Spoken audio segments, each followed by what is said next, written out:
The topic for this lecture is something that we've noted before, but we haven't really given a name to it. So within the Bible, within the Old Testament specifically, there's this tug of war between 2 points of view: particularism versus universalism. So what the primary question here is, within Israel, within the people of God, how should we interact with the nations? What posture should we take towards people who are ethnically different from us? And the first option is particularism. Particularism says, be closed off to the world. Don't invite others in, and maybe others will be drawn to you by your rigid faithfulness. Now, we've seen this in a variety of different ways come through in the literature that we have looked at so far. You're going to think back to the Deuteronomistic history and the ways in which the Deuteronomistic history dealt with outsiders, people who were different from the chosen people of God. And you're going to remember Joshua, when the people of God came into the land of Canaan, the options were drive them out or kill them all. So either they have to leave or they have to be killed because they're not a part of the chosen people of God. That is a very particularist view. So the nations, the ones that the others are not okay. They are not really a part of this thing, and so they can't be grafted in a way and be a part of this unless they come and they live according to our rigid rules. So your Deuteronomistic history is going to be one place where that sort of thinking is found. And another place is one that we've talked about much more recently, and that is the what we went over with Ezra. Now, Ezra, when he came back into the land in the 400s, 458, I think we said, he noted that people were intermingling, that some of the Israelite men had married foreign women, and that really vexed him. He's very particularist. And so his solution was to have all of these men divorce their wives and send away their ethnically mixed children. That is the Deuteronomist and Ezra. Their way of looking at how Israel should interact with the world is one way. We have another way of thinking about this represented in the Old Testament as well, and that is universalism. And that is that Israel should actively seek to bring others in. And ethnic identity is not problematic.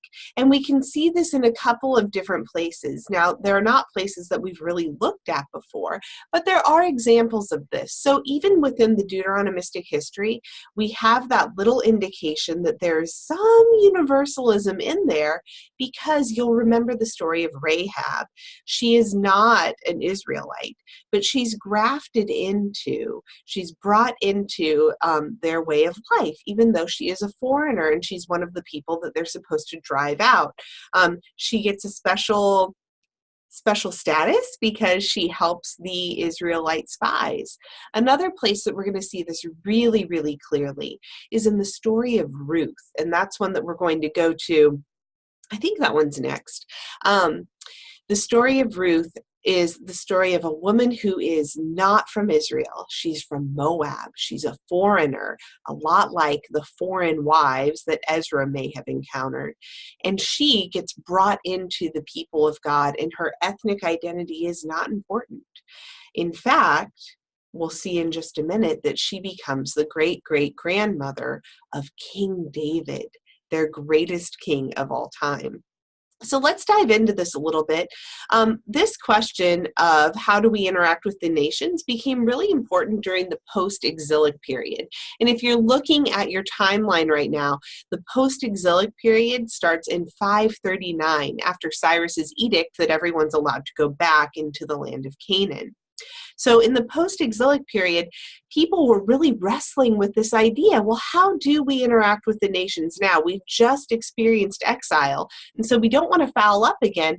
And what should our posture be towards the nations? And one answer to that question came in the form of Ezra.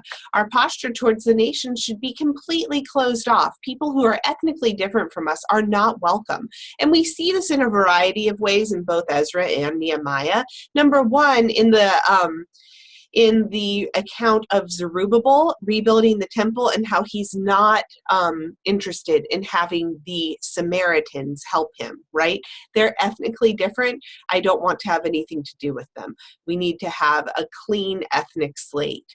And then we also see it when Ezra returns and he flips his gourd when he finds out that the men have been marrying foreign wives, and he has them divorce all of the foreign wives and send them away with their children. These are really good examples in the post-exilic period of people who are very particularistic. However, this is not the only voice that is taking place that is available during the post-exilic period. What seems to have happened is that this older story of Ruth, the Moabite, when Ezra came and instituted this rule that all of the foreign wives had to leave, that this story of Ruth kind of came to the surface and people started telling it again because it is so rich in universalism. And so we think that the story of Ruth came back up during this time and people were using it to fight against the particularism of Ezra and Ezra's reforms. Now, if you're familiar at all with the story of Ruth, then this recap may not be helpful to you, but I'm going to walk you through what happens in the story. Now, Ruth, she's pictured right here. Ruth is from Moab.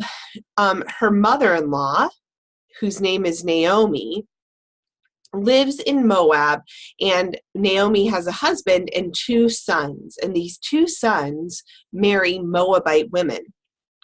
So this question, I've already told you, she's on the Universalism side. But let's see here. I've kind of followed this up. All right, so here you can see we've got the land of Canaan right here.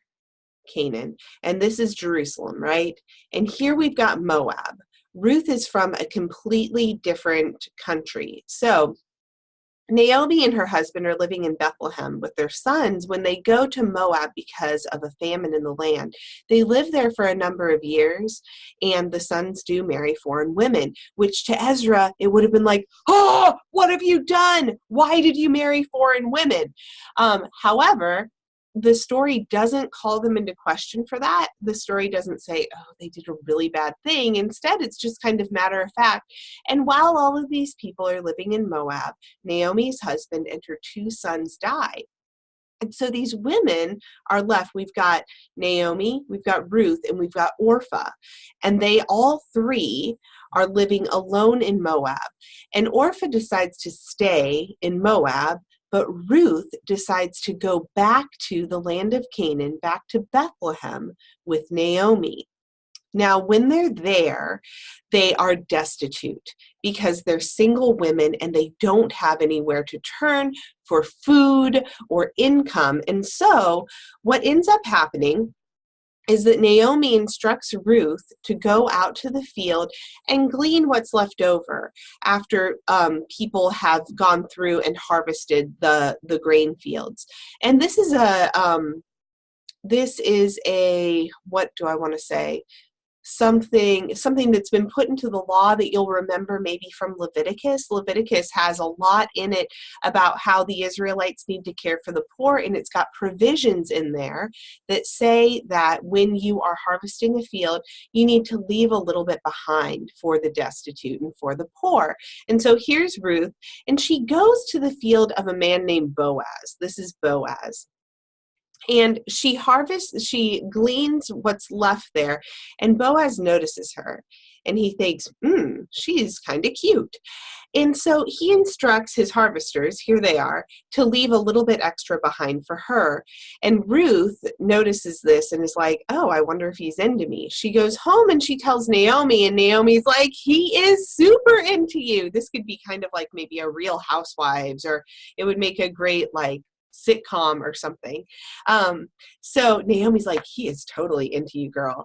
I know what you need to do. And this is where the story gets a little bit weird, and we don't usually like to talk about it in this way in Christian circles, but this is what happens next. Naomi is a little bit more wily than Ruth, and so Naomi tells her daughter-in-law to go to the threshing floor after Boaz has been there with all of his male friends for the evening. And it's the time of the harvest, and so all of the men in the community come together and they harvest their grain, and then they go and thresh it on the threshing floor, which just means that they beat it until the seeds come apart from the grain, and then they've harvested grain, right? And usually this harvest would be a big old rager. And the men would be there, they'd do their work, and then they'd get really wasted, drinking a lot of wine, and they'd fall asleep at the threshing floor. And so Naomi instructs Ruth to go to the threshing floor and to uncover Boaz's feet. Now, you may think, well, that's not a very big deal. However, in the Bible, feet, in the Old Testament at least, feet is usually a euphemism for genitals. And so what seems to be the case is that Ruth uncovers Boaz's genitals and lays at his genitals. And then, okay, so you can so she's setting the scene. She's coming on kind of strong, right? Like, she's not being coy about this at all. She's like, I want to get with you, Boaz. And so when Boaz wakes up, he notices that there's this woman who has uncovered him. He puts his cloak over her.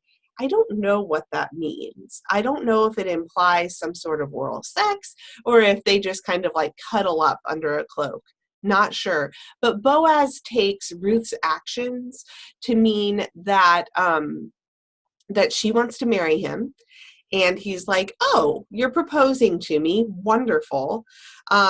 And he goes and he settles things so that he can marry Ruth. Now, throughout this whole story, we never hear anybody sneeze about Ruth being from Moab. In fact, she kind of becomes the hero of the story, even though what she does is a little bit risque. And I have to admit, when I told my mother-in-law about this story, she was totally scandalized. And I don't think that this would be a good story to share at like, a disciple now or true love waits sort of thing for teenagers, but this is what the Bible conveys. And so Ruth and Boaz, they get married, and here you can see the family tree. So we've got Abraham's descendants leading down to Boaz, and Lot's descendants leading to Ruth. Now, if you are Ezra, you are going to say, no, send Ruth away. She cannot be a part of this because I'm very particularistic. Boaz, you should not be marrying Ruth. But what's interesting is that Boaz and Ruth have a son. His name is Obed, and Obed's son is named Jesse. And Jesse just so happens to be the father of David, the greatest king that Israel has ever known. In fact, David is so a part of Israel's history that he has his own covenant. And during this time period, of course, we've got people all wondering, will we ever have a king in the line of David again?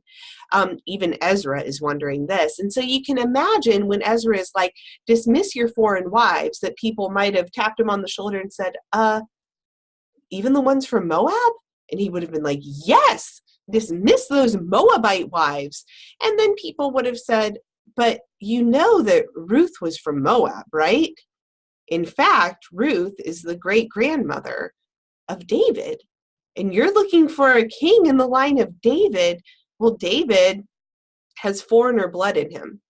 And incidentally, because David has foreigner blood in him, so does Jesus, because Jesus is from the line of David. But Ezra is not concerned with Jesus. Ezra is only concerned with this king in the line of David. So you can kind of see the tug of war going on here. Should we dismiss foreign wives or should we embrace foreign wives? And people have different perspectives, much like people have different perspectives today about a variety of things related to the church and how we should function as Christians. So that gives you one glimpse at something that is a bit more universalistic than Ezra was willing to be.